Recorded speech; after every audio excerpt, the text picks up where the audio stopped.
that happened over the weekend. How was your weekend?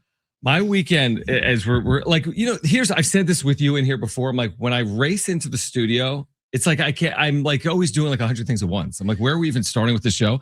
But the weekend, I mean, obviously with all these Padres moves, and this is the perfect day to have you here, by the way. And Annie's going to hang out, thankfully, for the next 2 hours. Jonathan Rifkin is doing the show remotely from 4 to 6. We have Aztec basketball coming up tonight. But the weekend was a combination of, well, the Aztecs played on Saturday, but then I'm watching like all of this play out. We're like, is this Preller thing going to get done?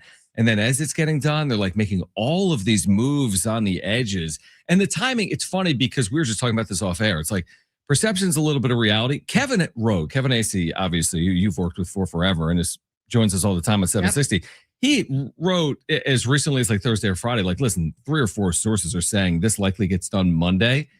But then because it drags out into the weekend and then Manny Machado starts talking about it, it kind of looks like Manny Machado is the reason why the deal got done, even though obviously the organization, it can't be as simple as that, obviously. Yeah, I don't think it was as simple as that, but perception is reality sometimes. And it looks to the outside like Manny moved that all along. And you know what, John, maybe he moved it up 24 hours or something. Right. Maybe they were going to let it kind of, dot some I's and cross some T's for the next week. And they decided, you know what, let's just go ahead and move on. But I thought that was comments from Manny, regardless of if it was close to being done or not. We're like, all right, I'm falling on the sword for this guy. And to say even that Grubner already had a contract, and therefore, why doesn't AJ Preller have a contract? I mean, you're definitely stirring some narratives up, in the ether that I think everybody got a hold of. But it was a wild weekend. I mean, one move after another. I know we're going to get to all of them. I saw a few memes on Twitter that was like battle of the mids, which I felt like is kind of appropriate, but we'll get into it because I know you probably think the same as I do. If you get even 1 or 2 of those guys to hit. Based on those budgets that AJ Preller is working with, that's what you're trying to do here. So, they're all flyers in my opinion, but maybe you get 1 or 2 to happen. I completely agree with that. Here's where I wanted to ask you this about Manny in general, because you've spent so much time covering the Padres and you've interviewed these players and you're in the clubhouse with them. To me, as crazy as this may sound, sometimes Manny to me is actually refreshing because he's so honest that it is so rare for an athlete to be willing to go there. There's others that may feel it or certainly discuss it internally, but not with the media. You put a mic in front of another player, not to specifically like call out Jake Cronenworth, but we'll just play it down the middle. He'll be Jake and he knows how to play the game, so to speak, with the media. Where Manny is like, all bets are off. I think to some it rubs people the wrong way because he's so brutally honest. Now, there's things he says I'll be critical of, but I also kind of respect the fact that he's willing to do it when other people are so unwilling to get into that space. Yeah.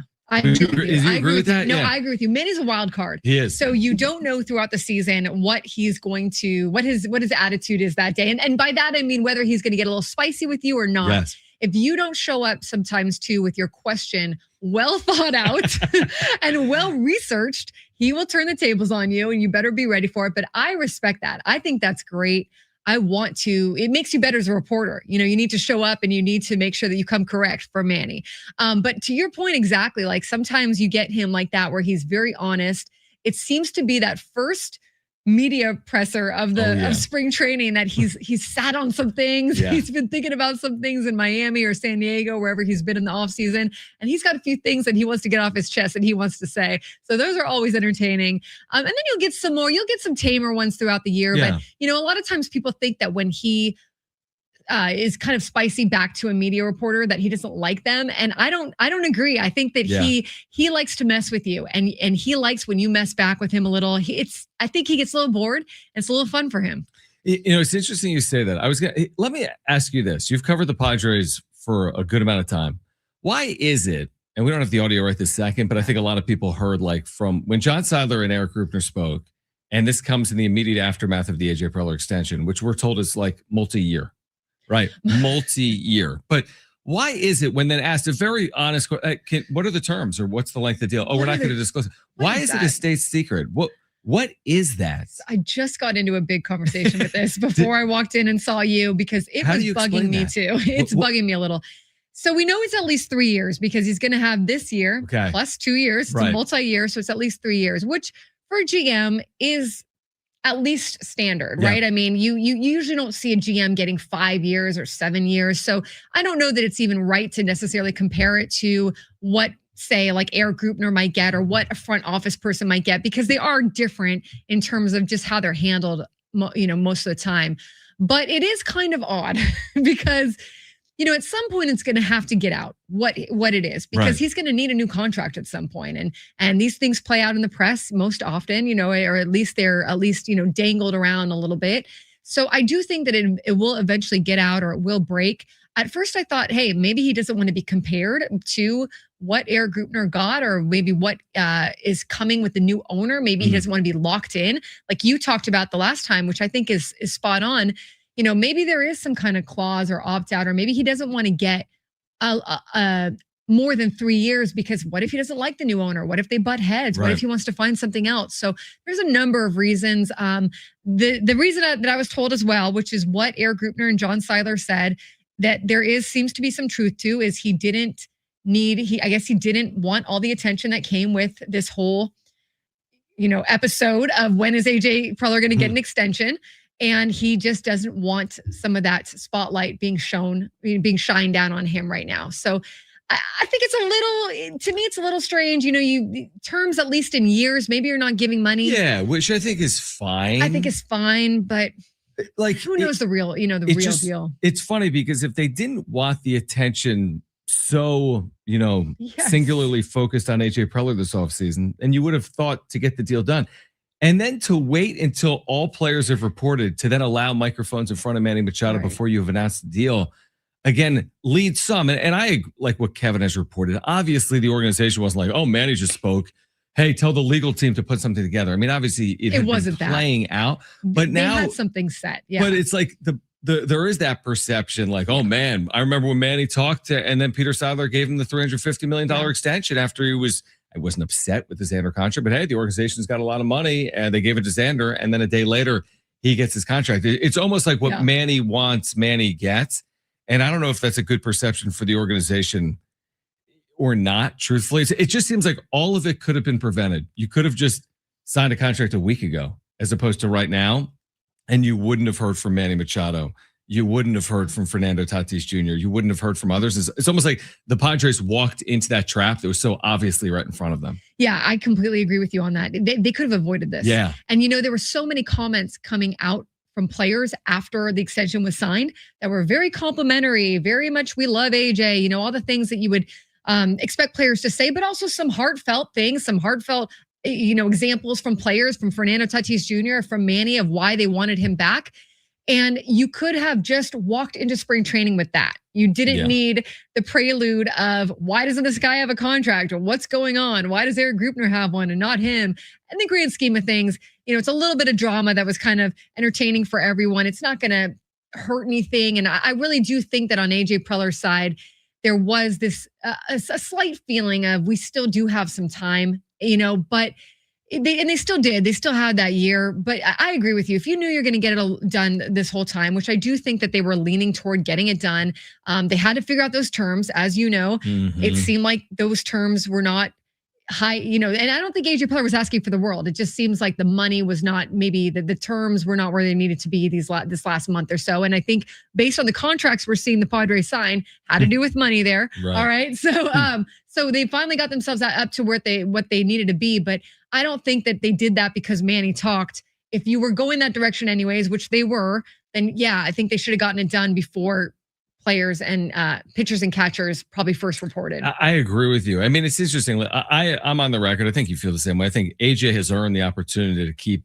doing what he's been doing. Again, has it been perfect? No, but I mean, it's going to be hard to be perfect, especially with the Dodgers and their spending and being in this division. And there'll probably be a day where it comes to an end. I mean, that's just how it works. It's very rare for a GM to have a job this long.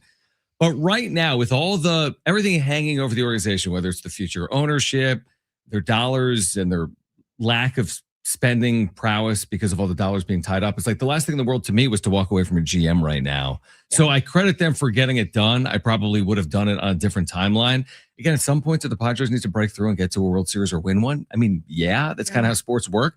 But you got to be careful what you're wishing for as well. Like if AJ walks, are you going to be in a better situation or a worse situation? And if it's potentially worse, why would you allow that to happen? You know? Yeah, exactly. And if you get someone new in there, you have to account for a year or two where things are just maybe a little bit Changes are upside being down. made. Yeah. Yep. Like, you know, as someone tries to grasp what is left in the farm That's system, right. how do I want to do this? Do I want to lean more on draft and development? You know, you got to give them a chance to turn some stuff around. So I do agree. This is very rare territory that AJ Preller is in, which is he's the longest, I think, the second or third longest tenured GM or president of baseball operations in baseball. You just don't have that a lot.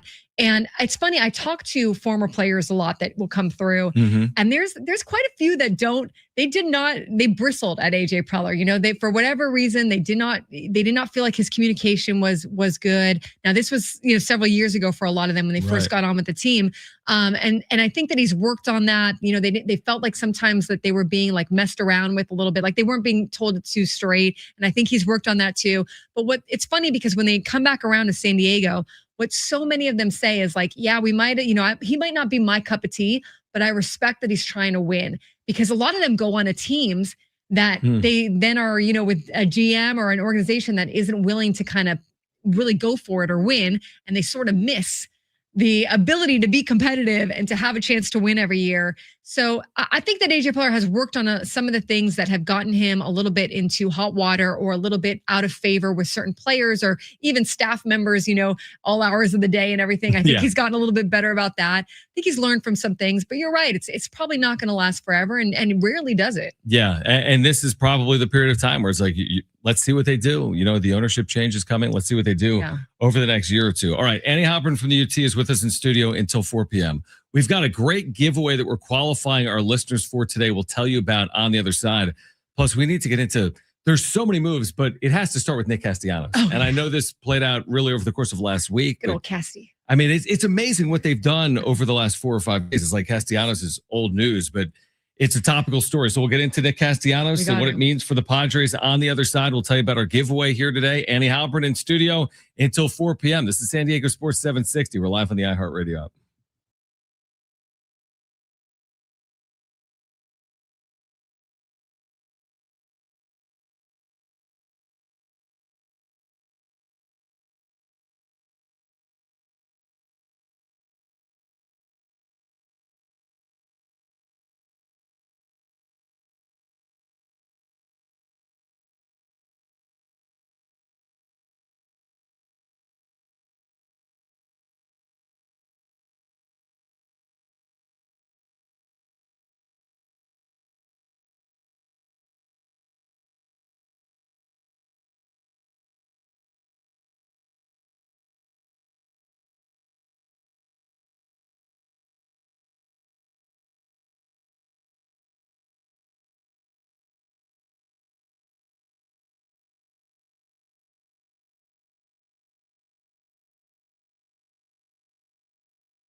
All right, San Diego Sports 760. John Schaefer, Annie Halbrin in studio. All right, we have a great giveaway here today. This is actually, we're going to qualify listeners every hour all week long. This is actually, I think, through Thursday, Brent. Correct me if I'm wrong. And we're qualifying listeners to win a pair of tickets to the SDFC opener. Nice. This is Saturday night against Montreal at Snapdragon. Plus, you're going to walk away with an SDFC jersey. How about that? Very nice. So the home opener is Saturday. We're, of course, your home. That, by the way. Isn't that amazing? Like, didn't they just play a week ago?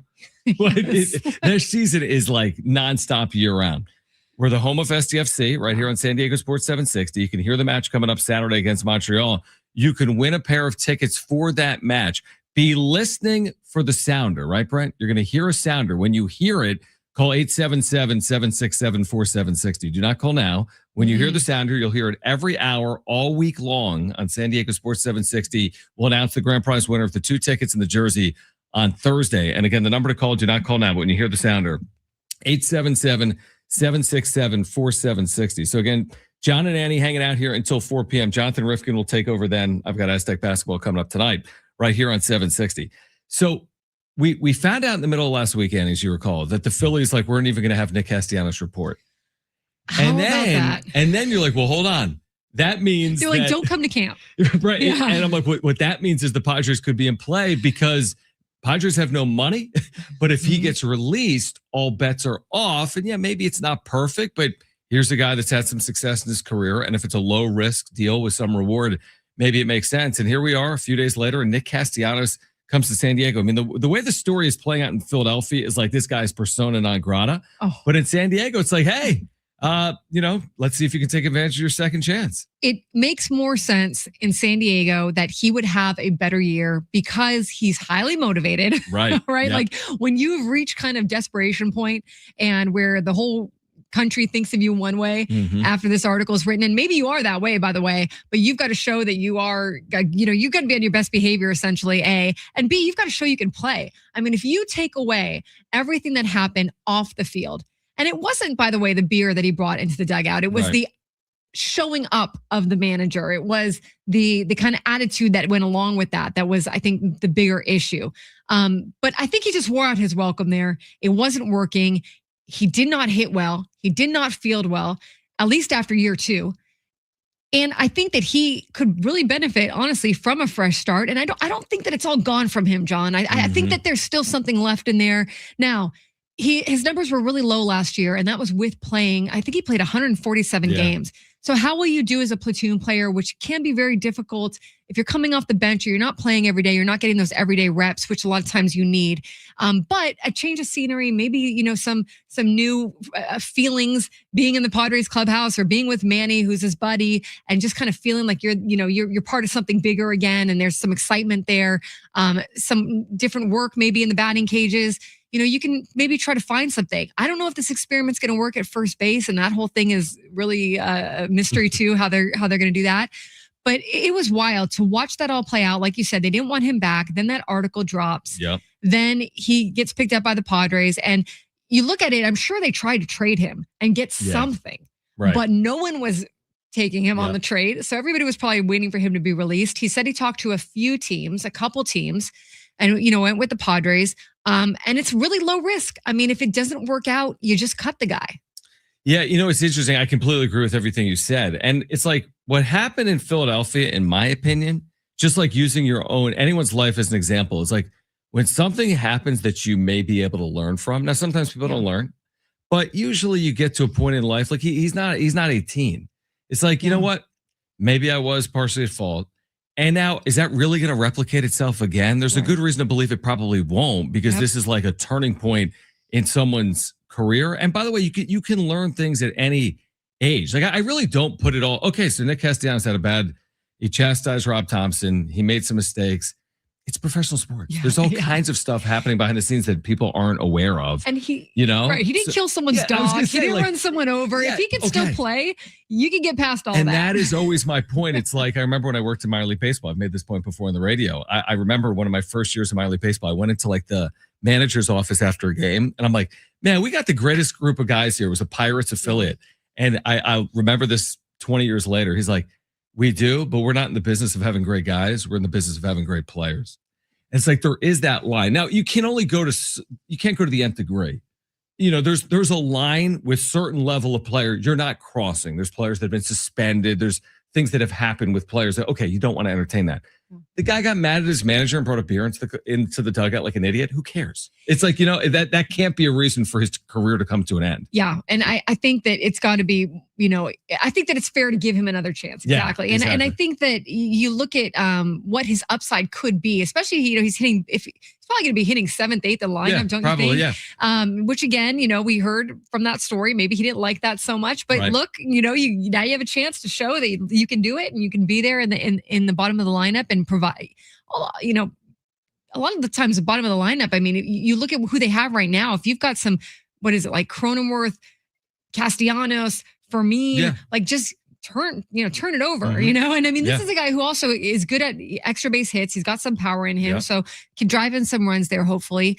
But I looked at it. The first thing that I thought too was like, okay, well, are you getting someone into the clubhouse that is going to have like a really bad energy, a bad attitude, because really the only time you really want to deal with those kinds of guys is if they are so productive, they're worth the headache, But from everything that I've seen and I kind of feel on this is like, you got to give him a chance to be like, a lot of people said he was a good teammate. There's a lot of people that, former players of his, former teammates of his, that came out on Twitter and was like, this guy's awesome. And he's a good teammate and he's getting a bad rap for something that happened with the manager and whatnot. But it sounds like there was problems in Philly too. Like, did you see that whole thing with Bryce Harper and Dave Dombrowski? And like, it sounds like there was just some problems with Philly too that maybe played into this whole thing. So maybe he feels a little something different in San Diego. And again, it's like you go to a new team. It's like anything. You go into a new place of employment and you're going to go rock the boat. Yeah. In all likelihood, you're probably not. And you kind of realize now, maybe there was a time with the size of his contract where he's like, I'm the guy. But they're like, well, you're kind of not the guy because we have Bryce Harper and others and we've spent a lot of money here and we've got Trey Turner.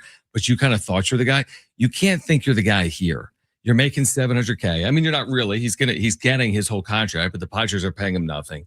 You're going to a team with Manny Machado and Fernando Tatis Jr. and Jackson Merrill. Like you have to have enough awareness to understand that like the dynamic has shifted and maybe the dynamic changing is beneficial for all parties. And I agree with you. He can hit better than he hit last year. It's not like all of a sudden he forgot how to hit. No, I think so. Guess. And I think a fresh start can. I was talking to who left it last year. Came at the deadline. Position player. Pirates went to the Pirates. The guy Manny didn't want to leave. Ryan O'Hearn. Yeah. Thank you. Yeah. Yes. I like that. And, like the guy. I'm like, what guy? There's a lot of guys. And before he was with, I was, this is great radio right here. This is great. I'm pulling a Jim right here. Yeah, but before he was with the Orioles, he was somewhere else. Anyways, it was a huge, we had a long talk about fresh start. A fresh start could sometimes just give you you can leave the past behind. You've got some new voices in your head. You've got other teammates around you that maybe believe in you or want to see what you're about. It's just a different feel sometimes, a different vibe. And I think it can unlock something in a guy, especially if it's still there. And I do think with him that he doesn't need to be given up on completely. It is going to be fascinating to watch play out with Nick Castellanos in San Diego. All right. In addition to the Castellanos move, how about the pitchers vying for spots in this rotation now that AJ has brought in over the last 72 hours, including Walker Buehler, incredibly. So we'll get into that on the other side. Annie Halpern with us until 4 p.m. Be listening for that sounder when you hear it. Call 877-767-4760 for a chance to qualify to win 2 free SDFC tickets and an SDFC jersey. This is San Diego Sports 760. Stay with us.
This report is sponsored by Lowe's.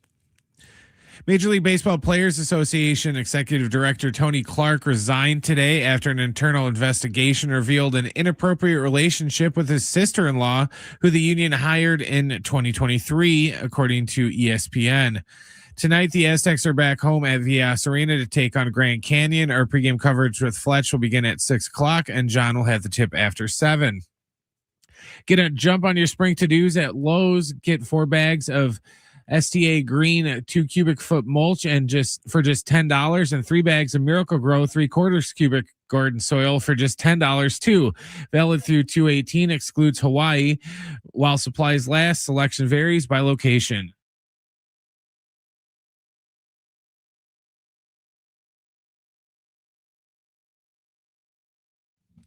All right, John Schaefer, Andy Halpern in studio, San Diego Sports 760. Jonathan Rifkin will be here from 4 to 6. But remember this, Brent? So like a week ago, Annie? Yeah. I had an Aztec game at, let's say, 7 p.m. or 7:30 one night. And I was just like, well, I guess I'll just do the show. And maybe I'm like, hey, Brent, let's tape the last segment because I got to race over to Viejas Arena. So I'm on the air. And then Jonathan's like, am I not doing the final 2? I'm like, oh, you were supposed to work today? So I'm thankful that Jonathan's doing the last 2 hours so I can take a deep breath, get over to Viejas Arena. Aztecs play Grand Canyon tonight. We have SDFC tickets to give away for Saturday, plus an SDFC jersey. When you hear the sounder, call 877-767-4760 for a chance to qualify to win. You're like in 2 places at once sometimes. I really am. It's hard to, well, even like, what's so funny? I was even going to explain to you.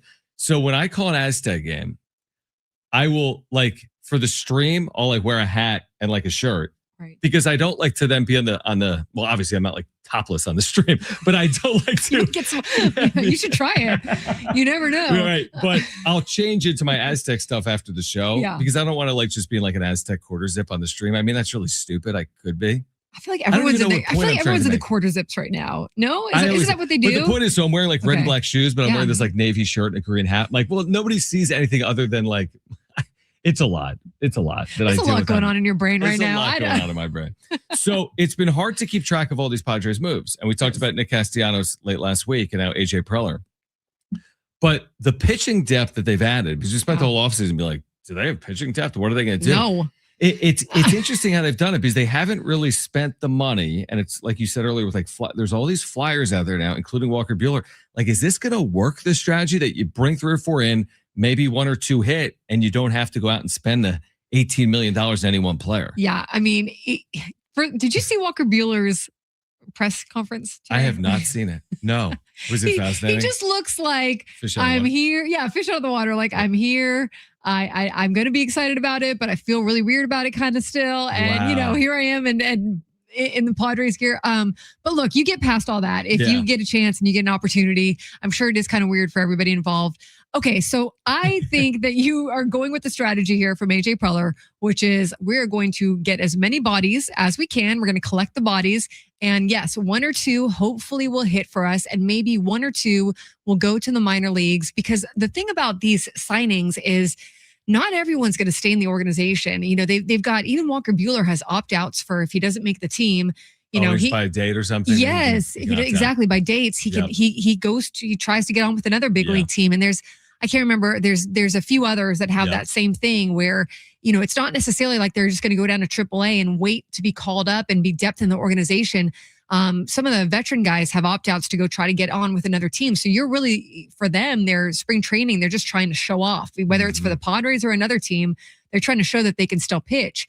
So I look at the pitching depth, and I think you're really going for a number 5 guy. Randy Vasquez is out of options. So I know that they're make the team. I think so. I mean, they're not saying that, and I'm sure that someone, if he has a terrible spring, and other guys have a great spring, you got to do what you got to do at that point, I guess. But if he has a decent or solid spring, I don't think that you mess with that. I think that he's out of options. You keep him in the number 4. I don't even know how you would do that unless you. No, I him, right? agree. I mean, the fact that he's out of options, which I didn't realize, means that he's basically making the team. Something would have to go sideways. Exactly. Or I guess other players have to emerge to such a great degree that you're making a tough decision. It's his job to lose, I think. Yeah, I think that's exactly right. So then you've got Canning, who's got the Achilles injury, who's probably not going to be there till a few months into the season. Right. They all have asterisks. They all have asterisks. And then I saw Fangraph's article today where they're like, even if he comes back, decently, maybe a few months in the season, he's like, that's not a playoff starter for you. You're still going with hopefully you're going with Musgrove, Pivetta, King. You're still looking at those guys. But you're looking for number 4 and 5s here, right. John, as you know, that they don't have to be playoff guys, or they can go to the bullpen for the playoffs or whatever, however you need to use them. You've got Marquez, who you're taking out of the horrors of Coors Field. True. Taking him to sea level. And you're taking him to sea level, and he's not been good. Right. But he was good a long time ago. So maybe with Ruben Niebla and back to sea level and a new team that's competitive, not the Rockies that are dying a slow death from game one. Yeah, exactly. And you've got Bud Black, like you said. Who was the other one? They've got Walker Buehler. So Walker Buehler, I think, is one of the most interesting ones because he did have a few decent starts in Philly at the end of last year. Yep. It was a small sample size, something like 13 innings between the starts and the bullpen. He did a little stint out of the bullpen. Right. But he feels like he can use that to parlay and build into this year. Like whatever he did, he said he did a few things that were different over the offseason that he feels like will help him. So if he can find a little bit of that arm that he was, the Dodgers ace. This is a guy who knows how to pitch. If he can find some of that and come back to some of that, he could be a decent option for them for sure. Yeah, this is like the classic, I got a new car, but it's like buying something on a budget, or it's like anything. It's like, man, those TVs are awesome, but I got this TV. But this doesn't even have like Roku, or like, what I mean? There are catches with every single one of these players. Now, to AJ Preller's credit, they have had success going this route before in a number of different areas, whether it's position players or pitchers. And you're right, Ruben Niebla has had a ton of success. Get him in the pitching lab, do the whole thing. And there's something to be said about pitching at Petco Park. Sure. The extremes are probably Coors to Petco. Petco isn't the number one pitcher's park, but it's a pitcher's park. Right. So, and the mental hurdle of no longer having to pitch at Coors Field and having your home field be Petco. So it's one of those examples of I don't even know. It's like you have a lot of something, but it's not about the quantity. Can you create quality out of quantity? That's the thing. Can your 3 turn into 1? You're just looking for one of the. If one of those guys has a career year, very unlikely. Walker Buehler's been like a Cy Young candidate, but if one of those guys just puts it together, great, then it all worked out. Well, it's funny too. What I was going to say, I forgot to say when we're talking about Nick Castellanos is, he's very much like Jurickson Profar. The year that they paid Jurickson Profar the league minimum, and he ended up having one of his the best years of his career. Right. You never know when that's going to happen, and that's what they're hoping for. Now, could he be a Yuli Gurriel? I think he's better than Yuli Gurriel, but could he be a Matt Carpenter? Right. Yeah, for sure. And that's the same with any of these pitchers where they're 50-50 guys. It's a lottery ticket, if you get them, or maybe you even get them for a stretch of time that they're able to give you some innings while someone else is building up in the minors, or you're making before the trade deadline or whatever, the chances of your 4 and 5 starter being your 4 and 5 starter the entire year. Great point. Right. There, you're going to cycle through these guys. So can you kind of create that depth in your organization and get a guy to be hot long enough to carry you a little bit? And on top of that, though, you've got to, you don't really know with Joe Musgrove coming back from Tommy John what he's going to be. Michael King, fewer innings last year than he did the year before. Right. I'm sure he'll be fine, but I'm not sure. But you're hoping he'll be fine, but you never know. So there are all these ifs even with the top of the rotation. So if it all works out, John, AJ Preller's a genius. Yeah, if it works out, and there's reasons to believe that.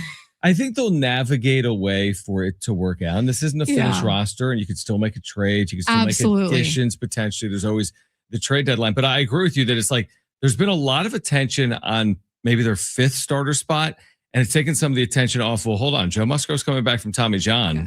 Look at some of these other pitchers coming off Tommy John. They sometimes really struggle. German Marquez is the perfect example. Yeah, he was awful off Tommy John. For 2 years now. Yeah, exactly. And then Michael King didn't even throw 100 innings last year because of this whole sleeping wrong or whatever at a hotel room in Atlanta. So I think it's more probably about Musgrove and King than it is about any of these other personalities that they're bringing in. And to your point also from earlier, it's like someone like Griffin Canning is more about, can he help get you to a postseason? But once you're there, you're going to rely on other pieces once you're there. 100%. Just like Nick Castellanos, he might be one of those dark horse players that is amazing and has an amazing year, but chances are you're not depending on him for your year to go great or to go poorly. Right.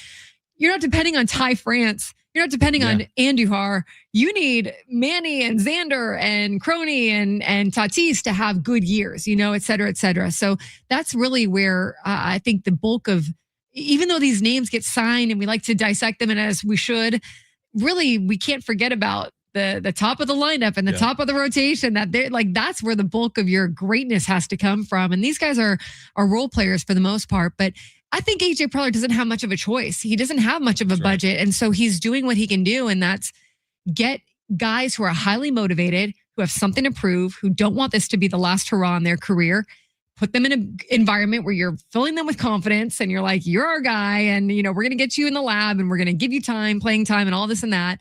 And then kind of see what emerges, and sometimes too, John, it's making a good enough impression where they want to stay in the organization. They don't want to go somewhere else. They feel like an injury might come or whatever. And so they want to stay. So sometimes part of that is, caring about them like that. Yeah, it's really interesting. And I do think that when you have a group of players that are fighting for something, sometimes you're going to get the best out of a player. It's kind of the opposite of the player in the midst of a 13-year contract, where it's like, do you get comfortable? Again, I don't know. I've always had enough respect for the athlete to believe that just because someone's struggling on a $280 million deal isn't because they're making $280 million. Not resting on laurel. Oftentimes, maybe it works against the player. Like you're putting so much pressure on yourself. It feels terrible because you're making $280 million. We can discuss more of that on the other side. Plus, I want to get Annie's thoughts on what Manny Machado had to say about the Dodgers spending. As we're within a year of the CBA obviously expiring, and also what John Seidler had to say about the future of the organization. So we'll do that. Annie's Are they moving, John? I don't think they're moving. I really don't. 877-767-4760. When you hear the sounder, make sure to call for a chance to qualify to win SDFC tickets and an SDFC jersey. This is San Diego Sports 760. We're live on the iHeartRadio.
All right, San Diego Sports 760. John Schaefer, Annie Halpern hanging out until 4 p.m. We do have Aztecs basketball tonight. Pregame coverage at 6 with Ben Fletcher. Tip-off at 7. Big game tonight for San Diego State. They're taking on the Grand Canyon Lopes. The rematch of a game they lost in Phoenix earlier this year, 70-69. Did you see that game? Yes. Yeah, because you're an Aztec. It was a heartbreaker.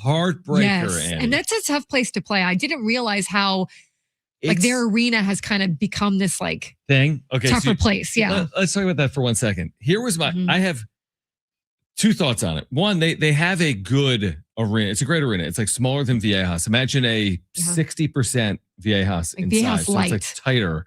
Yeah, like more intimate arena, right? But that kind of makes it worse a little bit, right?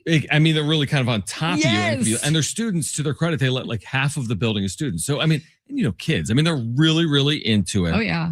The issue I have with it would be a good environment on its own, but what they do to really ramp it up, and I don't even know how they can do this, is they're piping in so much music and like ambiance to the point that when I don't have headphones on, I can't hear you're going to like have a migraine headache. It's so insane. I'm like, you don't need to go that far. It's kind of like saying Viejas, when it's filled and packed, it's a great environment on its own. You're not there because of the music.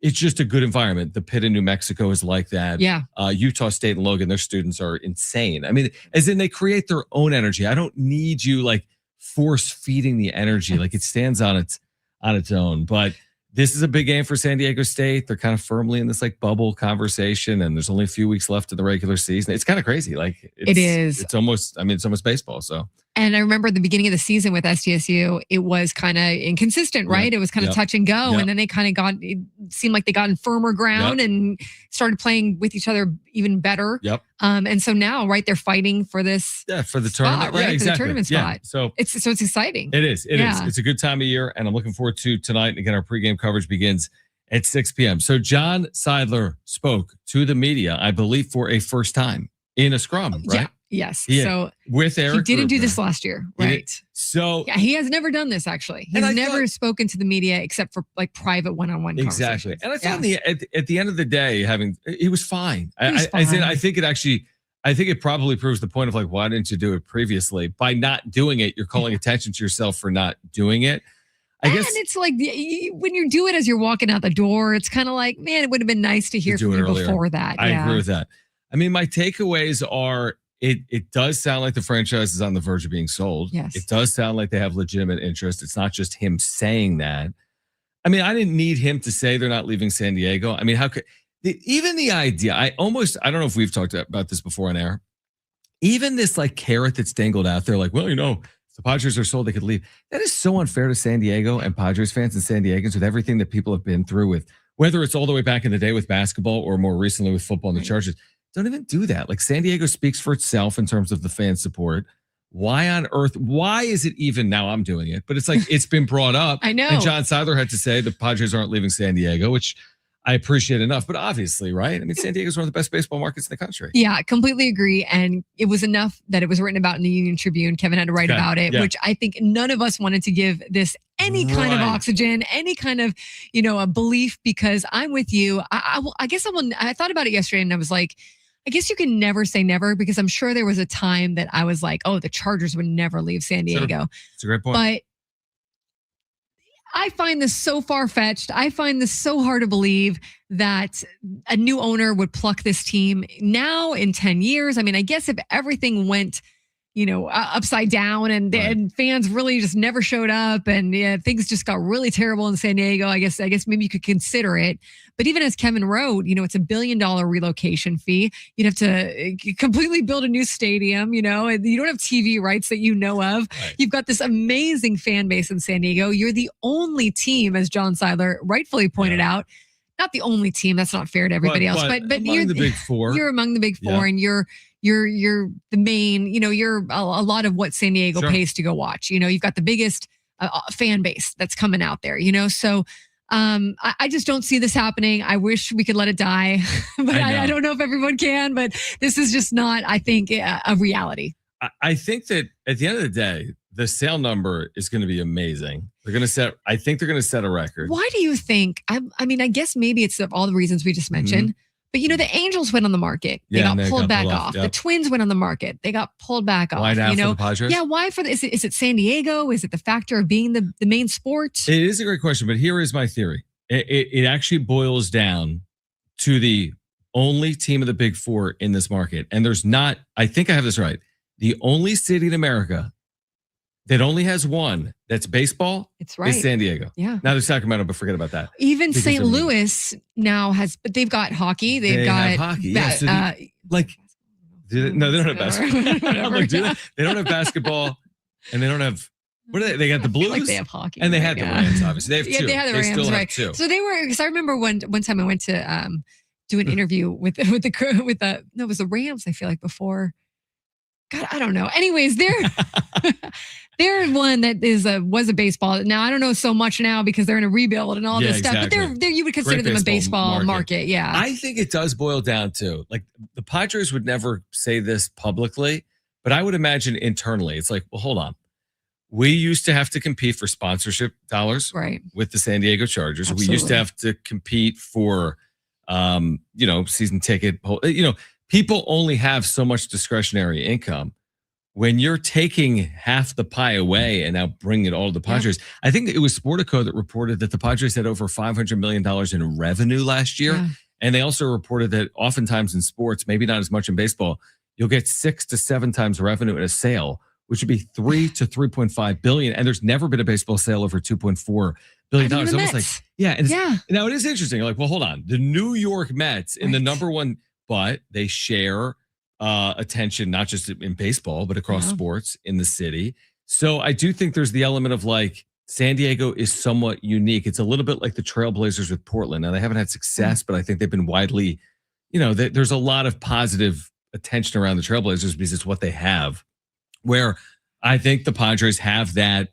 I don't know. It's been a marketing machine. Whatever we think about the team, whether they're winning or losing or how good their farm system is, it is crazy. And you've seen it before and after. They open the gates on a Tuesday night and they're playing the A's and there's 42,000 people. That's incredible. And that's rare. That is absolutely it. And what a time to be alive if you are an investor in the San Diego Padres or if you've watched this, because we even talked about, back in when I was covering the team back 2013-14, you could buy a ticket for $5 to watch that. At that time it was like Park at the Park. It wasn't Gallagher Square, but you could buy a ticket for $5 and go watch from the park. You could buy a ticket in the nosebleeds, and by the second inning, you can move down to the bottom sections because there's no one there, and you could just easily move around. And now it absolutely is full, like you said, and it's a popular team. So I think to me the sale is coming quicker than I thought. I thought it would have taken a little longer, especially in a CBA year. But for the owners, which Ron Fowler and Peter Seidler, and when they bought this team, the other investors, $800 million to now be selling for 3-something billion if it goes for that, or even if it went for $2 billion plus or whatever. That it's just insane. It is insane. And part of me initially was like, well, hold on. Peter Seidler said I want to have this in my family for generations, and now they're going to sell it. But the one thing I would say, if you're not going to pour every ounce of your being into it, because it's not who you are, it was Peter's vision, not yours. I respect that. It's like, I'm different than my brother. You're different than your mom. Everyone's their own unique person. We're not all the same, even if we're from the same family. If it's someone else's vision and not yours, then allow the next person that hopefully will take it to even greater heights. And it is interesting in baseball now, in all sports probably, that the family-owned thing, as lovely as it is, and some of it, I guess it can work if you're rich enough, generationally. It just is phasing out. I mean, now you're really going for that single or double partnership of the billionaires, and I think it is fool's gold to believe that just because a guy has a lot of money or a woman has a lot of money, they're going to invest all of that into a team. I would not go that far. I would not look at like, how much does this person make? And that's all going to go to the team, because that's not how it works. Like they became billionaires for a reason. Not a lot of times it's not because they put their own money necessarily into the thing.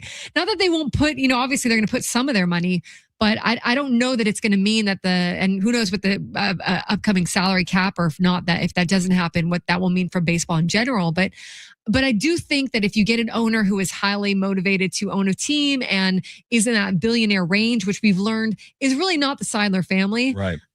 As well off as they are, it's just not what it maybe is for other teams around baseball. I think that that's kind of the route that it's going, and it could end up being advantageous depending on how pure of heart I guess the owner is, or how invested they are for the fans of the Padres. I mean, it's gonna be interesting because it's like there have been great owners in the city, Peter. There have been awful owners in this city, and you can have a lot of money and still be an awful owner. That's exactly right. Yeah, the money alone, or even matter, right? Well, we want with someone with San Diego ties. Listen, I would agree, but I would also want someone that is just willing to go above all else. Yeah, you could be from Poughkeepsie, New York, or the North Pole. Yeah.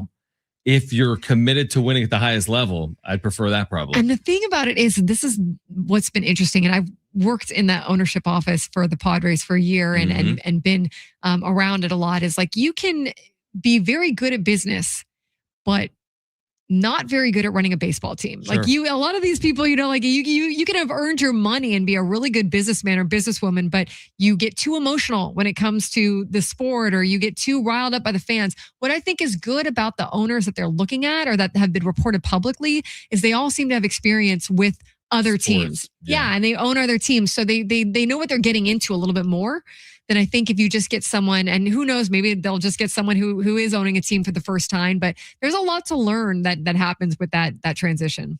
More reaction to AJ Preller's extension, what the players had to say about it, what comes next for the Padres. Spring training games get underway this week, plus your chance to qualify to win 2 free tickets to see SDFC in its opener on Saturday against Montreal, and a free SDFC jersey as well. Hour 2, Annie Halpern in studio until 4 p.m. The San Diego Sports 760.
This report is sponsored by Straight Talk Wireless.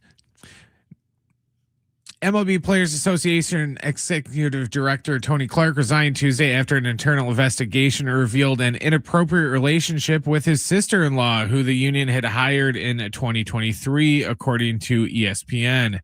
Tonight, the Aztecs are home at Viejas Arena to take on Grand Canyon. Our pregame coverage will begin at 6 o'clock, and John will have the tip after 7. Every now and then you find a deal that actually feels like a win. With Straight Talk Wireless, you get more and pay less. Now that's a good deal. No contracts, no credit checks, no surprises. All on Verizon's 5G network. Find it in the same place you've always found Straight Talk, straightforward prices, exclusively at Walmart and straighttalk.com.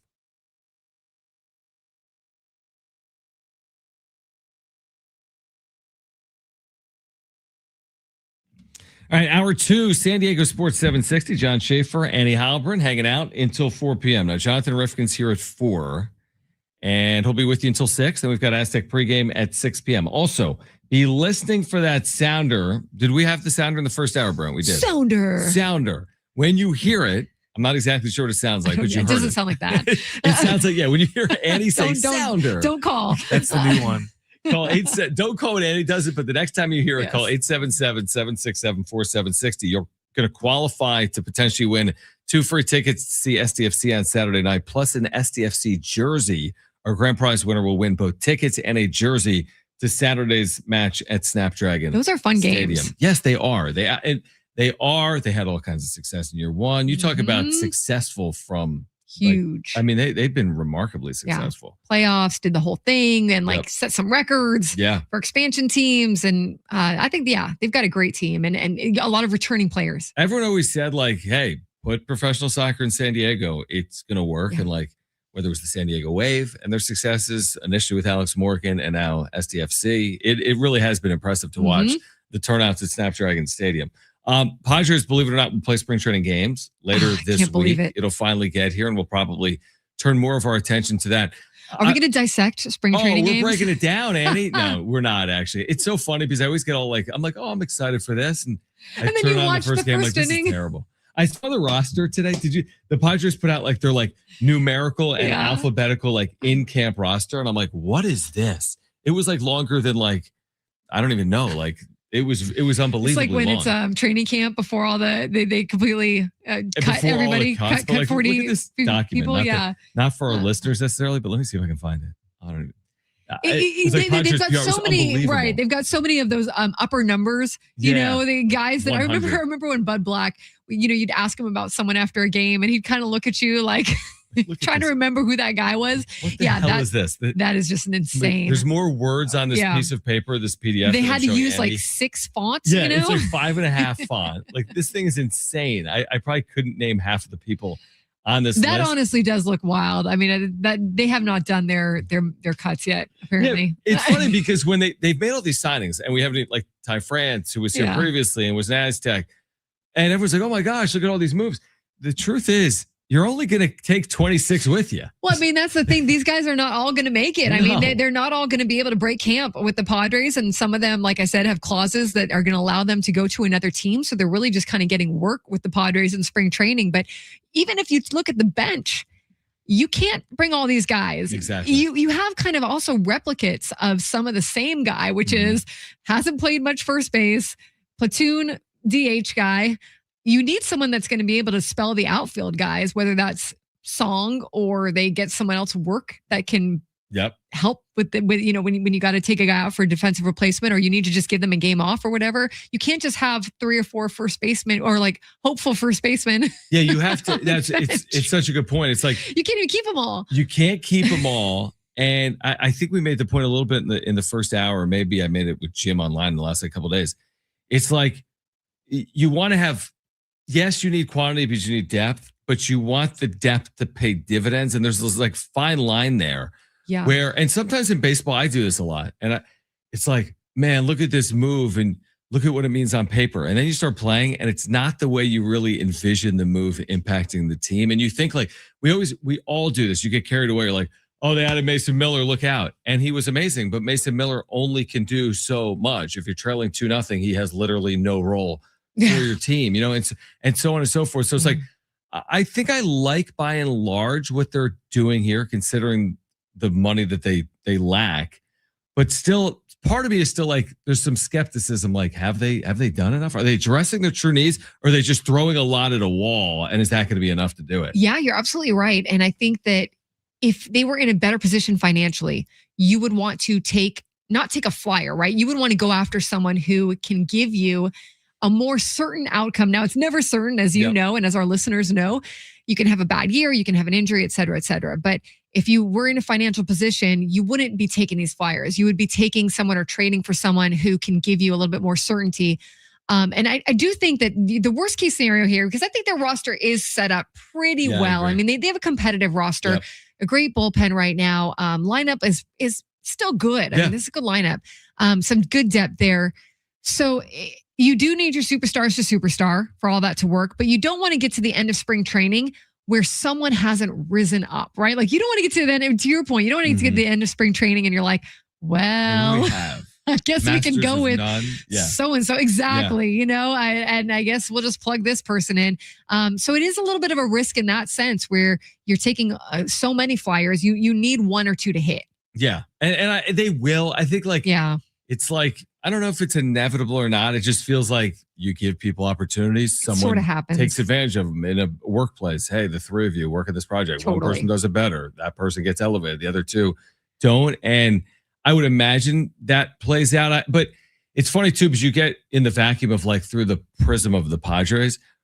I mean, I don't know what the St. Louis Cardinals have been doing. I'm not sure what the Pittsburgh Pirates. Like, we were like, oh man, you've added Griffin Canning and Walker Buehler. We're right back where we were. And then I've been playing that game too. Like, how does this team compare to where they were heading into 2025? Right.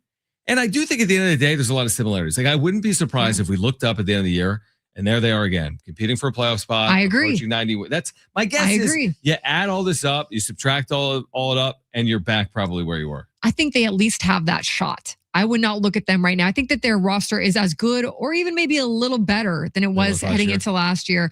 But I definitely look at them and I think they have the ability to be another 90-win season or to make hay in the playoffs. Now, again, I think it's fair to look at the fact that the last few years, they've been honest about the fact that losing in the wild card is not good enough. Right. But to lose in the wild card, you got to make it to the playoffs. You guys know where I'm going with this is, you got to be able to make it to the dance. And so for them to just get in and give themselves a chance is really what you're going for here. I think for them, the division is a huge thing. It's still something that they feel like is attainable. We'll see. You can't really say that until the Dodgers relinquish it one year. At this point, it's the Dodgers division to lose, and that's kind of what you were getting at before you went to the break in terms of the players all having the talking points about everybody wants to do what the Dodgers are doing, right? And I don't. Yeah, we didn't even touch on that. Great but point, I don't think I'm sure you saw the comments from Manny and Bryce Harper. Yep. And I don't think it's as easy as every team can do that. I do think every team can spend more, or probably could spend more. But I do think that these are kind of like CBA talking points where, hey, we're in a CBA year, we're going to make it known that we all love what the Dodgers are doing because it's good for baseball, et cetera, et cetera. It's such a good point. And by the way, this goes back to what I said in the first hour. I'm like, Manny's going to say some things that you're like, what are you really saying? But I kind of appreciated him he had no issue. His biggest rival on field, the team he said, we'll win a World Series before you win a World Series. But he has no issue being like, I appreciate their spending. It was refreshing. I wish every team did it. Yeah. Maybe it ruffles some people's feathers. It's like, why is Manny Machado, the star of the Padres, complimenting the Dodgers organization? But I think to Manny, it goes above that. I think it starts with the union and, the spending prowess of teams. And I agree with you. And I think fans get this wrong a lot where the Brewers traded Freddie Peralta. They're not trying. No. The Brewers' strategy, because they don't have the TV revenue of LA, and by the way, the Brewers, to their credit, get into the postseason a lot, is they're going to replenish. They're not going to just put all their eggs in the basket of this team, lose these players to free agency, and then have to rebuild. I don't think it's fair to say, and Jeff Passan will even do it on social media. It's like, the Dodgers have cracked the code. I'm like, no, the Dodgers have advantages that the other teams don't have. Completely. And could other teams spend more? I'm sure some teams could spend more, but they can't. If they could all spend the same way, that doesn't make any sense. Your restaurant market's better than my restaurant. They're not all equal. It's like it's capitalism. Some markets have advantages, others Yeah. have disadvantages. Yeah, no, right? it's completely true. And I think that I'm pulling another Jim. I lost my train of thought. This is John. great. This is We should do this every single day because this. how many Jims can you pull? I don't know if that even makes sense. But anyways, yeah, I think it's going to be interesting to watch. I don't think they can all spend on the level of the Dodgers. I think No that way. it's probably unfair to also assume as players, because I think I heard quite a few of them say, well, it's great because AJ Preller, he had a lot of money and we were really good. And now and I think it's too simplistic. Like, not every team has a GM that's given a blank checkbook and can go out there, and you have to be smarter than that. You have to be able to draft and develop. And that's where I do give the Dodgers credit too, is everybody that you talk to that comes out of their organization talks about what a good organization they have. They treat their players right. They treat their wives right. They treat their, the players in the minor league. They've got all this, advantage in terms of technology that they've been ahead of the game on.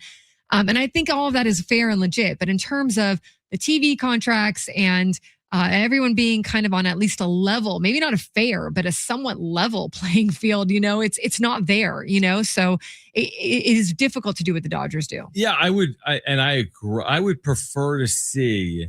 I'd prefer for fans to believe that heading into a year, their team has that chance. I think sometimes they do. I mean, there's teams that surprise still.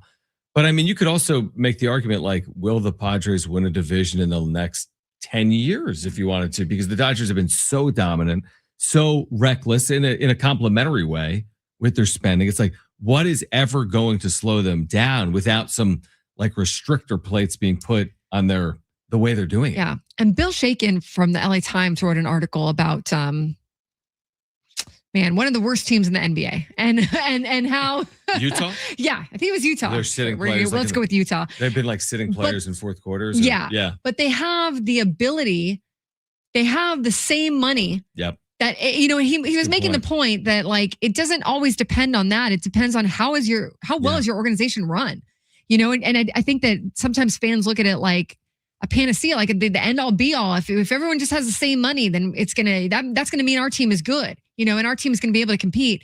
It's not as simple as that. Now it's not as easy as also the Dodgers get all the money and you don't. I mean, I understand how, that comes across to fans. That's difficult, but it's not as easy as just everybody's on the level playing field and now our team's going to be good. Like, you can still be poorly run or still spend your money in, bad places or whatever. It's going to be fascinating to see the role the CBA has in a number of different areas, including the potential sale of the Padres and what comes on the other side. And I probably have to go to break, but just depending on who you talk to in baseball at the highest levels, there's some people that are like, we are in trouble. Baseball is in trouble, and baseball is not making as much money as they're making it out to sound.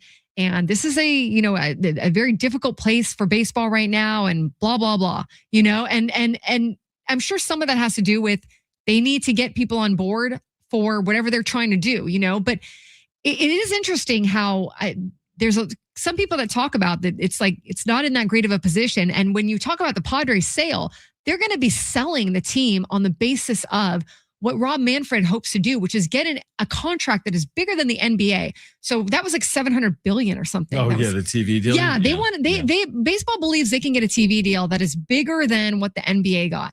And can they do that, John? I don't know. But so some of this is like based on speculation of what might happen down the road and the money falling down, where a team that now has 30 million, which is the Padres, is getting 250 million a year based on TV, based on their grand plan of getting that kind of money. Yeah, that is. I don't know. Yeah, I don't know if they can either. And like, can you, right. Is this the right time to be selling the team? But it's interesting. But maybe a businessman says, "Oh, let's roll the dice." You know, 100%. All right, we're going to discuss that more on the other side. Plus, what impact is the potential sale having on the current version of the Padres with spring training now underway? We're here until 4 p.m. Jonathan Rifkin takes over at 4. Be listening for that sounder for a chance to win SDFC tickets. When you hear the sounder, call 877-767-4760. Stay with us. San Diego Sports 760.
All right, San Diego Sports 760, John Schaefer, Annie Halbrin.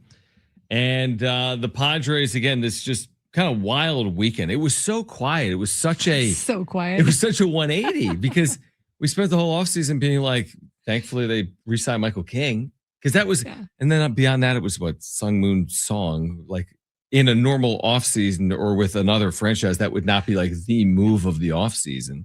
And now it's like Preller's extension and Castellanos and France and Marquez, and it goes on and on and on.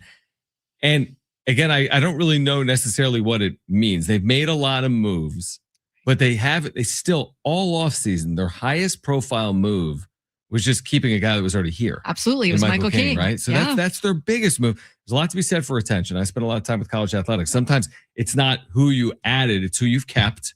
That can go a long way. So I'm a big believer in Michael King, but it is interesting. Like the move of the offseason, you already had this player under contract. They really haven't brought a ton in to impact winning in 2026. But then again, maybe they didn't need to coming off a 90-win year. I think they could have used one or two. I think if budget wise, if they were able to go out and get another starting pitcher, or another position player, another really a DH that could really help your team or that could mash or whatever, I think would have been the better thing for the Padres. But I think they're doing what they can with the budget that they're given, or I think AJ Preller is doing what he can with the budget that he's given. And it just wasn't in the cards, I think, for them this year to go out and make another big signing. But it is going to be interesting to see like how all these guys shake out. And even in 2-3 weeks, you know how it goes too in spring training. So much changes. Right. Someone gets injured, someone whatever, like things could kind of sort themselves out a little bit. Yeah. And I was just thinking about this as we're both losing our train. It is funny when you do this, like you have a thought in your head and then someone else says something like, wait, what was I? Yes, what was I thinking of? I forget what we were just talking about. The San Diego Padres. I will say too, like we don't know, like we're not even talking about Matt Waldron, right? Or who else is like? There's other guys that are, there's all kinds of names there's other names that like Marco Gonzalez, JP Sears, like Tristan McKenzie. Yes, Tristan McKenzie, exactly. So they do have at least some options to pick through and look through. One thing about letting Dylan Cease go too, which they were never going to sign Dylan Cease, and obviously he didn't have a great year last year, but he 8 innings. I mean, that guy tons of innings, made every start, and gave you a chance. At least whenever he went out there, you knew he could have a good start. He still had it in him. He was very inconsistent. We all saw what we saw. And the Blue Jays paid him a lot of money for that the Padres most other teams were never going to pay him. 100%. I know the point I was going to make. Okay. See, I wonder, are they done? And I think they're close to done because what else can they really do? It feels like a lot of free agents are off the board. You could always make a trade and then you get into the year, things can happen. But I do wonder about the Darvish money. This contract, is it going to be voided? Is it not going to be voided? Will there be a buyout? But, he's owed $40-something million over 3 years, which is an average of whatever it is. Let's just say 13 to 15 per year. Yeah. So, like, if that gets resolved and all of a sudden there's still, $30 million out there, and that's not for 1 year. That's maybe over 3 years. But even $30 million over 3 years, now you have a little bit of money. How will that be used? Do you wait till the trade deadline and say, now we have a little bit of flexibility. We can spend. We might not have to use as much prospect capital. We can take on money. We're typically shedding salary. But I am kind of curious. Like I thought maybe they were waiting on the Darvish thing to be resolved. And it looks like, they just kind of did these things on the periphery with not a lot of money. But the Darvish money still might get freed up in some form or fashion, right? Yeah, this is a really mysterious and confusing topic. Because also, would you consider maybe what's been written about is, and what's been reported is they have already been accounting for this money.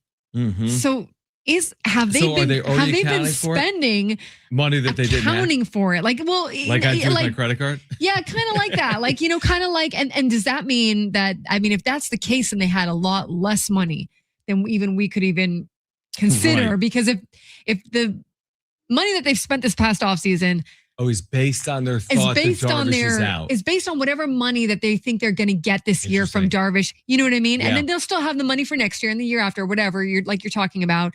But if they're already accounting for some of that money, then, I don't know. Like, I see your point where maybe it's not that. Maybe it's they're waiting until they figure out the sum, because we still don't know what kind of buyout he's taking or what that contract negotiation might be. So maybe that frees up money for the new owner and for Preller at the trade deadline, or it's I hadn't thought about that. That's a good way to look at it. I will say that a lot of these moves would remind me of what an organization would do before they're being sold, because you're not doing anything to rock the boat so significantly to put any doubt or question into the next owner's mind in terms of putting their own unique stamp on it. Like, they haven't gone out and signed a player to a 9-year deal, which is now tying up the next owner with that player. Everything has been, again, very cost conscious, short term. Every deal, even Michael King's, is basically like a 1-year deal. Yeah. Oh, it is a 1-year deal. I mean, he can be gone next year. Yeah. And the price on that is doable. You know, it's nothing. It's not what the total contract is.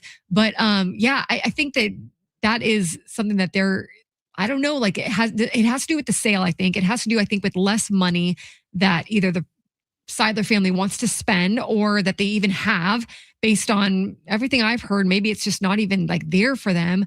But yeah, I mean, it's now I lost mine again too, John. I don't know what is going on with this today, Annie. We are losing our minds. What I was going to say is, okay, you are correct that's that they've done that, but they can also still say that they're in the top 10 payroll because of what they've already. They love that line. So it is interesting because, like you said, that they've spent very conservatively, as if a team would in the throes of a sale, but at the same time can still say we are in the top 10 because of everything they've spent previously, which is not a knock on them. I mean, it's true, but it has a little asterisk to it, I think. Yeah, 100%. They've hammered that point, and I remember me and Jim would have this conversation. Jim would be like, "Well, they haven't spent anything." But well, they've spent. They're not spending new money. Yeah. So it's an interesting way to look at it. What I haven't done this weekend, and I'm going to check on the other side for our listeners, what impact have all the moves the Padres have made over the last, let's say, 96 hours, from Nick Castellanos to Walker Buehler, what impact has it had on their projections for the upcoming year? Like at Fangraphs,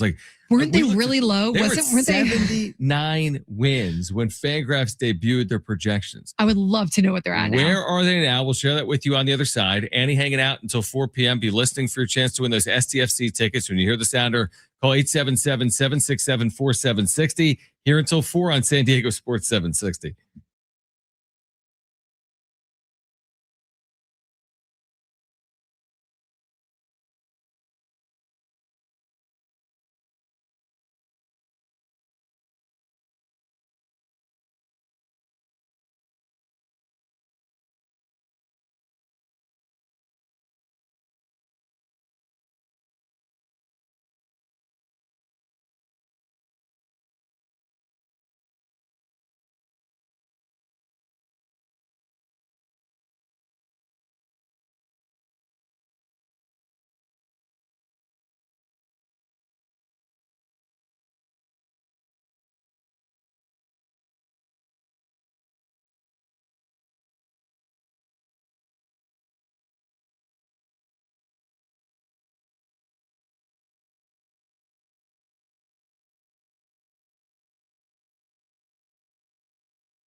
This report is sponsored by IHOP. Major League Baseball Players Association Executive Director Tony Clark has resigned today after an internal investigation revealed an inappropriate relationship with his sister-in-law, who the union hired in 2023, according to ESPN. In NFL news, the Seahawks are unlikely to use either a franchise or transition tag on running back and Super Bowl MVP Kenneth Walker III. And tonight, the Aztecs are at home at Viejas Arena to take on Grand Canyon. Our pregame coverage will begin at 6, and John will have the tip after 7. Introducing the IHOP value menu. All your breakfast favorites like pancakes, eggs, bacon, or French toast are just $6 every day. Get a big filling sit-down breakfast for only $6. Go to your happy plates with the $6 IHOP value menu. Available every day at IHOP.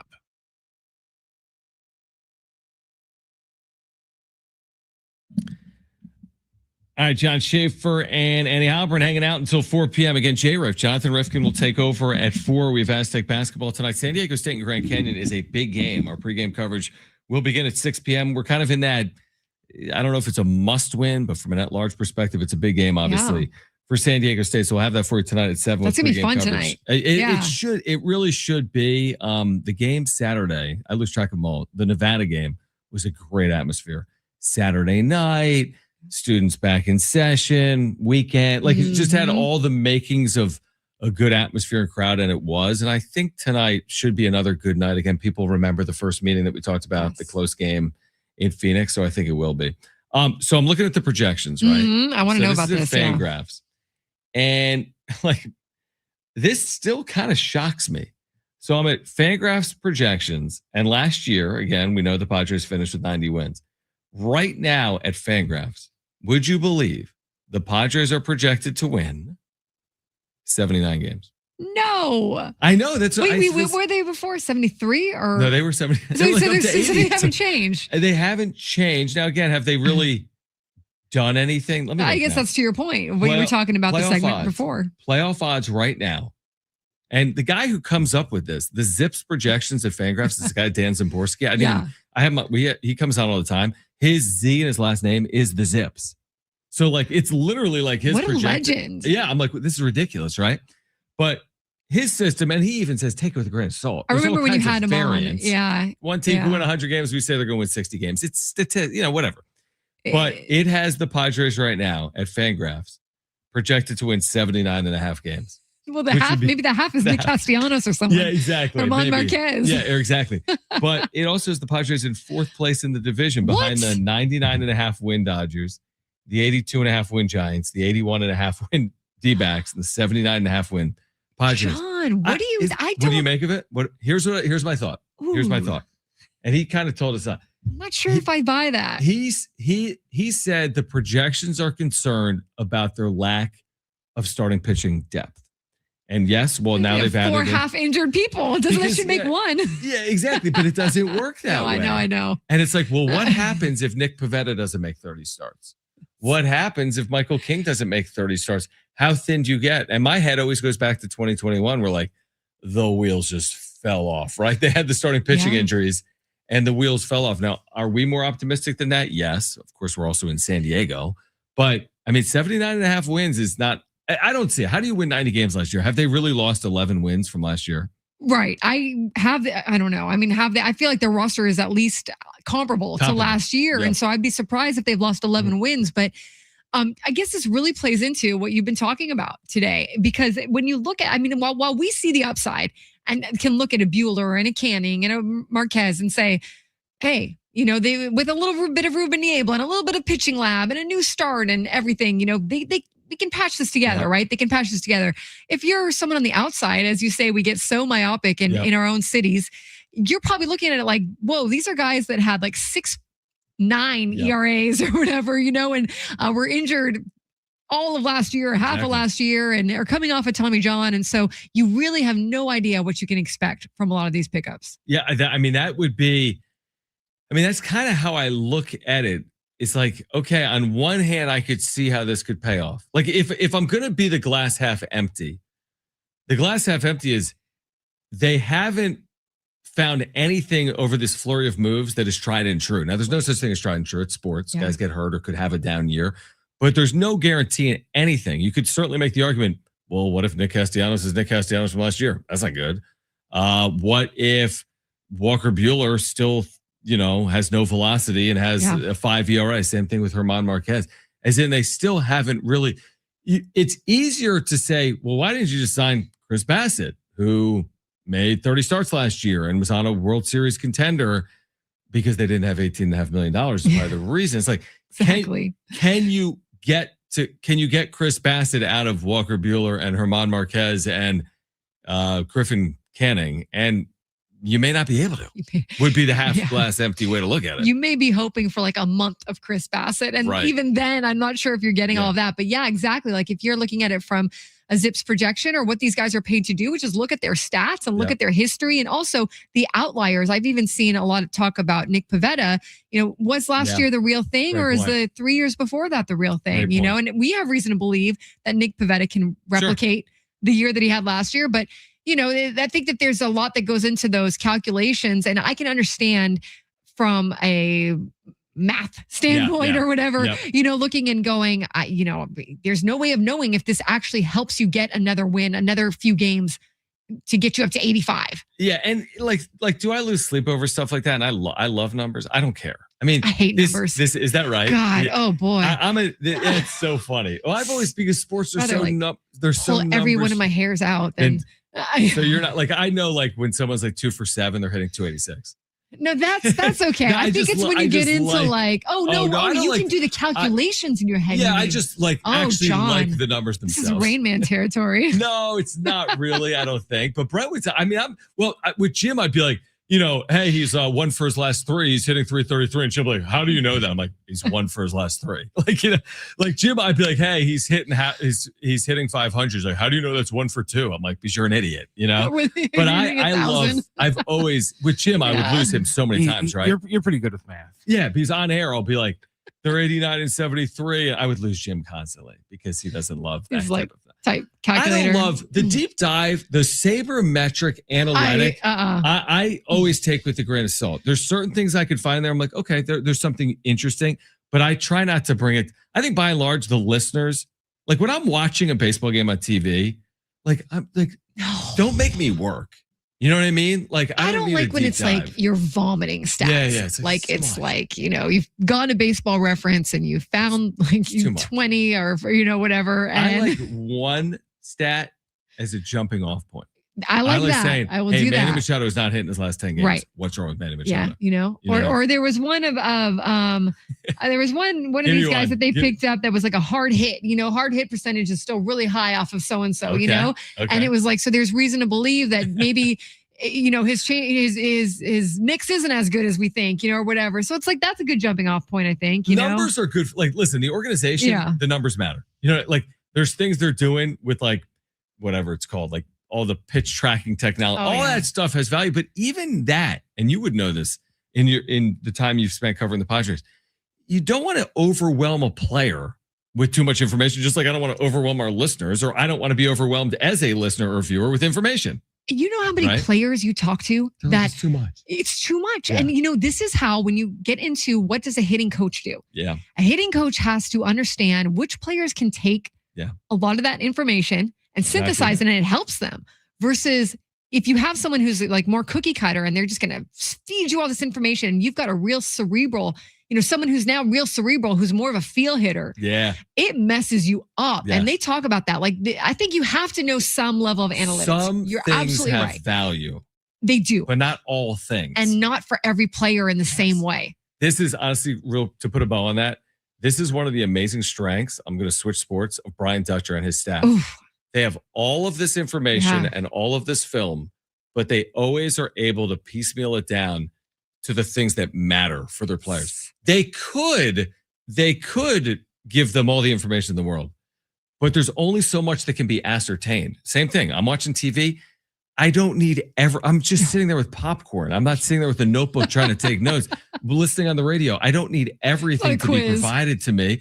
And when you're playing a basketball game, like I'm playing 30 games, I can't take all of this information. Give me the 2 or 3 things that matter. Yeah, what is going to matter for me, and how can I then equate it on, in the batter's box or on a basketball court and so on and so forth. It's easier said than done. Yeah. It's easier said than done. Well, I love that you said that about Brian Dutcher, because one of the things, and you know him obviously way, way, way better than I do, but I've always been impressed with his ability to relate to every player. He figures out a way to relate to people and to players, fans. And so that doesn't surprise me about the ability to synthesize and figure out. John Pagano, defensive coordinator for the Chargers when they were in San Diego, used to have on his whiteboard, keep the main thing the main thing. I like and that. they would always preach that, like you got to know what to let go and what to keep. And that's why a hitting coach, Will Myers always said, what makes a good hitting coach? It's good hitters.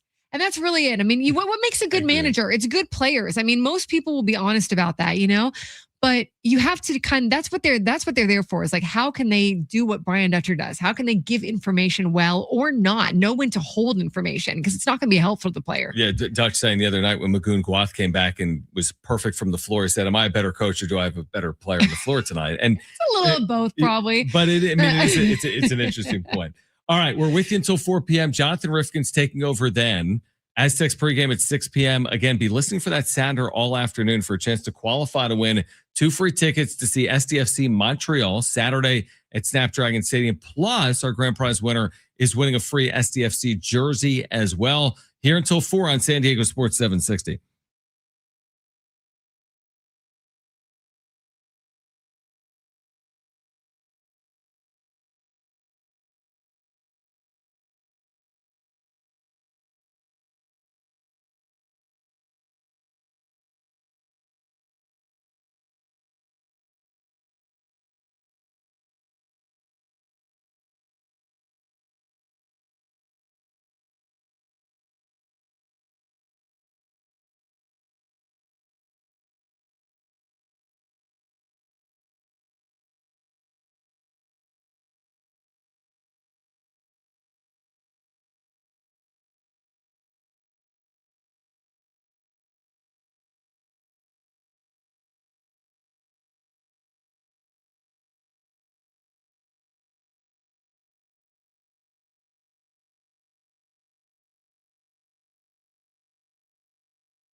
All right, final time here. J-Riff taking over at 4 p.m. He'll lead you up to Aztec basketball tonight. Our pregame coverage at 6 p.m. I'll be on the call tonight. San Diego State Grand Canyon at 7. John Schaefer, Annie Halbern with you. Now, I just saw Kevin published a notebook about what we're talking about.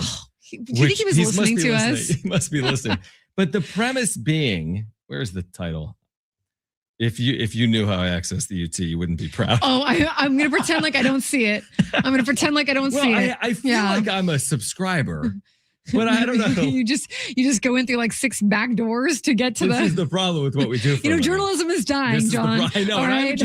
I'm a journalism major too. Yeah, please, someone pay the $2. You could call every time they raise your thing and they'll lower it again. Listen, so. I think I'm paying. Paying sure, somewhere. Yeah. But the premise is like what they're doing is against. They're doing it without having money. Is Kevin agreeing with us? He's agreeing. Okay, so we're on the right track. That they're putting together a roster and they're committing no dollars to do it. Like he wrote that they've had risk. Bueller, Canning, Marquez, Castellanos, and Franz for a maximum total commitment of less than $10.4 million. Yeah. Which again, in baseball standards is like nothing. So that's been the path. It's low risk. Yep. We like to use the phrase low risk, high reward. The problem is if it's low risk, low reward. If it doesn't pay off, but I was thinking about the Fangraphs thing, and I haven't paid enough attention to what the Giants and the Diamondbacks have done. The offseason, but I have a hard time thinking that the Padres are 4th behind them. I feel like that's where though the margins are so thin. Like if you're saying one team's going to win 81 and another's going to win 79.5. You're right. You're talking about there. holding a 2-1 lead in 1/9 inning game or blowing a 2-1 lead in one. I feel like that's where I'm not overly concerned about 4th, quote unquote, in the division. Now, I do think it speaks to maybe it will be tightly contested among those 3 teams. And maybe they got a little better from last year. Maybe the Padres didn't. I mean, I guess it goes back to the premise of like, are the Padres hanging on to a window of time in which to win? Like maybe it all boils down to that. Manny's not a kid. Tatis hasn't played the way he did when he was younger. He's been very good, but he's not 2021. See, Xander Bogaerts hasn't shown that he's the Boston player. Like, are they hanging on? And I would argue, even if they are, I still think they're on the right side of hanging on. I think that there's still that potential there for sure. I mean, but it is a big year for the superstars. Like we say it every year, right? Like the superstars have to superstar, and they're not going to do it all season long, and they're not all going to do it all at the same time. But for the most part, they've got to be on the better side of the contract in order for this all to work, I think. Yeah, I think that's exactly right. And then the rest, it's like, baseball is such a funny sport because like with the Angels, for example, they had years of Mike Trout in his prime. They had years of Shohei Ohtani in his prime doing things that nobody truly does, pitching. Yet that alone didn't even carry the Angels to like 500 records, where sometimes I'm like, it's as simple as saying as Manny goes, the team goes, right? How many times have we said that over all the years? time, right? And a lot of times it is true. When he's hot, seemingly the team plays well. But then the other times there's criticisms of AJ Preller over the years, like he hasn't completed his roster. He hasn't provided the necessary depth. He hasn't rounded it out. It's top laden. So it's like, what are you asking for? Do you want the stars to be stars? Yes, but you also may need the Ty Francis, the Nick Castellanos, and so on and so forth. Oh, no doubt about it. I mean, you do need them, and that's where you hope that what he's done by collecting all the bodies is going to pay off, where it's like going to be at least 1 or 2 guys that give them some depth or give them some a few more wins or have a career year. If one of those guys has a career year, has an amazing comeback that we're like, man, I can't believe it. Got him on the league minimum and he's having one of the best seasons of his career. That's what you're hoping for. It's kind of like the Jerks and Profar comeback. And but it is, and it isn't like they're immune to this. I look at, because there was so much talk about the Phillies over the weekend and everything going on, they also have an aging roster. The Dodgers also have an aging roster, but it's a lot of the, like you said, supplemental pieces that make a difference. More so in LA than I think in Philly. But you are kind of in this weird window with all of them. Yeah, I mean, literally everyone gets so enamored with the Dodgers spending, including me. I think there's reasons to think that obviously their spending has put them in a better position to win. Duh. But at the end of the day, they need some like home run from a rando in the 9th inning to like extend out the World Series against Toronto. I mean, but that is baseball. Basketball, LeBron James gets drafted by Cleveland and he single-handedly isn't fair. He had teammates, but he's like single-handedly carrying the conversation and bringing this team to heights. where you cannot do that in baseball. It's been proven time and time again. And the Dodgers are able to let go of the guy who isn't performing or who they gave a big contract to and easily pick up someone else to be their person if someone isn't performing up to their standards. Which is way harder for the Padres. Way harder for almost every 29 other teams probably, or most teams, maybe the Mets. And so, there's a few teams that can do that, or the Cubs sometimes. But yeah, so do you think that AJ has rounded out the roster well, or do you think he would have been better served putting like $3 or $4 million into one player? You know what I mean? Honestly, I don't know who at this point. That's the problem. That is the crux of our 2 hours. Yes, that's boiled down to the last few minutes. After all of that, here I may surprise you. I'd prefer the alternate route. I think I prefer what he's doing, or no? I think just go out and sign Chris Bassett. I think someone a proven commodity to me has more value than unproven commodities. So I'll take, it's the classic quality over quantity. You did a 10-page book report, but it sucked. And my 3-page book report was really well sourced and documented and written. Like, that's a little bit of my fear right now. Now, do I think it could be overcome? Yes. I think they have a quality overall roster. I think their bullpen is elite. Yeah. I think the front of the rotation is really good. I think their lineup, there's a lot of reasons to believe it'll perform better than last year because last year just wasn't good. There's promise in the lineup. Yeah, it's almost like the regression conference. Like they'll almost return to form. So there's a lot I do like, but part of me still feels like it's unfinished.